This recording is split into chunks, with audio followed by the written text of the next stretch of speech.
You know what they say, the Queen is dead, long live the King, meaning while the monarch has died, the monarchy must live on. But the question is, will it? You saw what is happening in the United Kingdom. Let's now zoom out. Let's look at what's happening elsewhere. Like most of you already know, the British monarch is also the head of state for 15 countries. Which countries am I talking about?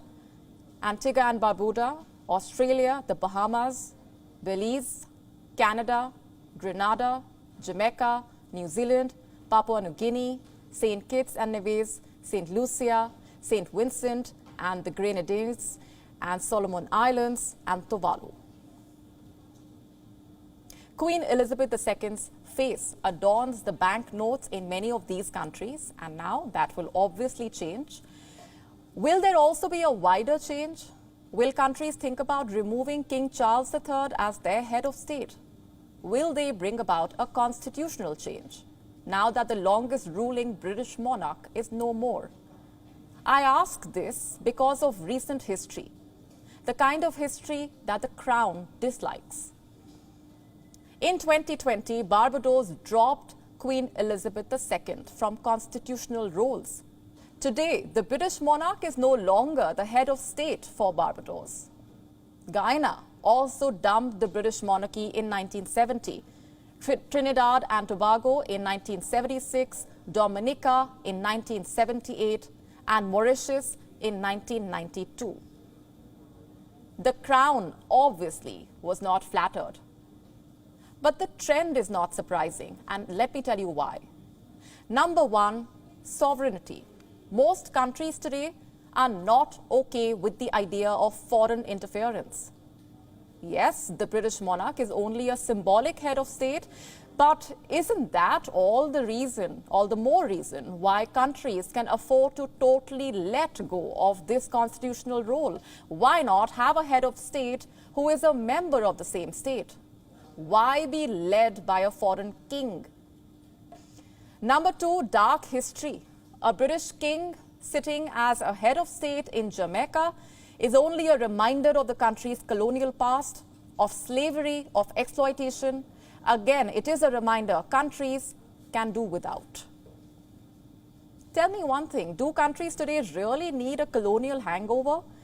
I'm not making a case against British monarchy. I'm only asking obvious questions that I'm sure people across these 15 countries are also asking.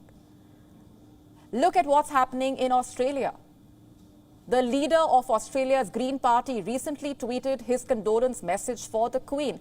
But in the same message, he said, and I'm quoting, "Now Australia must move forward. We need treaty with First Nations people and we need to become a republic."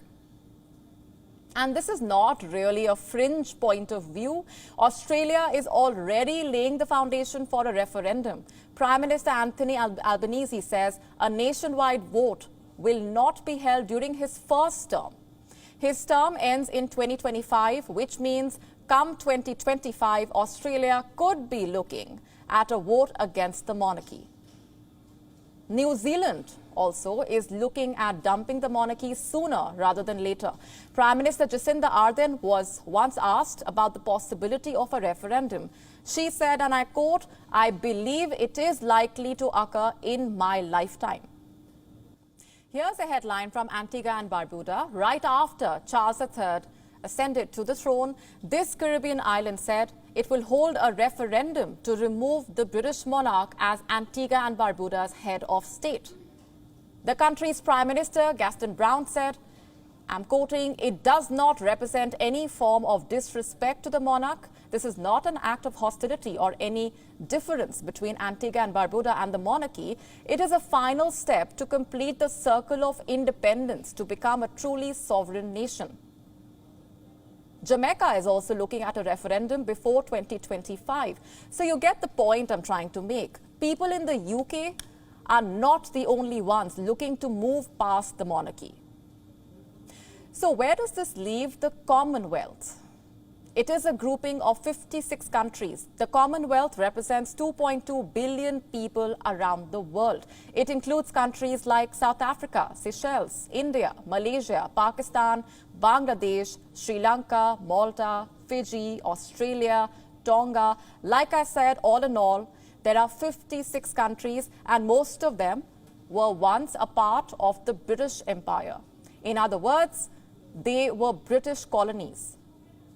The British monarchy is the head of the Commonwealth. This group reminds the crown of the times when the sun never set on the British monarchy. Those were glorious years for the monarchy. But times have changed. What purpose is the Commonwealth serving today? It is not a political association like the Quad, AUKUS or the SCO. It is not a trade alliance either. The countries are too far from one another to trade or have shared issues. So coming back to the question, what is the relevance of the Commonwealth today? It wouldn't be wrong to call this group Queen Elizabeth II's dream project. Ever since she turned 21, she pledged to commit her life to the welfare of the Commonwealth. The late Queen barely missed any heads of government meetings. So in many ways, the Commonwealth stuck together because of the Queen. But with the crown now having been passed to King Charles III, will this group also dump the British monarchy? Like the protesters in the UK, will members of the Commonwealth also urge each other to move on? We will be tracking this story closely for you. WION now available in your country. Download the app now. Get all the news on the move.